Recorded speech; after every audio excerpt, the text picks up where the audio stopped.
Mercy Catholic Youth Association in Zero Valley. He currently serves as the youth president of Zero Parish and played a key role in forming the Zero Deanery executive body. He is a DEXCO member and also represents the ICYM Northeast region as a REXCO member. He actively promotes environmental conservation and cultural preservation through photography and community awareness. His long-lasting dedication to faith and service has made him a role model for Catholic youth in Arunachal Pradesh.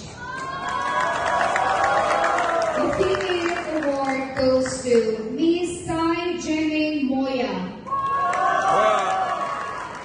She helped connect missionaries with remote villages, guiding both youth and elders in faith and church commitment. She served as Deanery Youth President and currently holds the post of Vice President of the Itanagar Diocesan Youth Commission and has organized impactful youth sessions on faith-based challenges. She is also the female ICYM Northeast.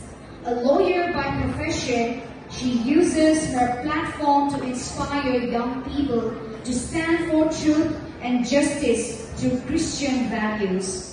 She has received multiple parish-level recognitions, including a certificate of acknowledgement from SEPA Deanery Youth for her outstanding service. So, sir, we request you to present an award.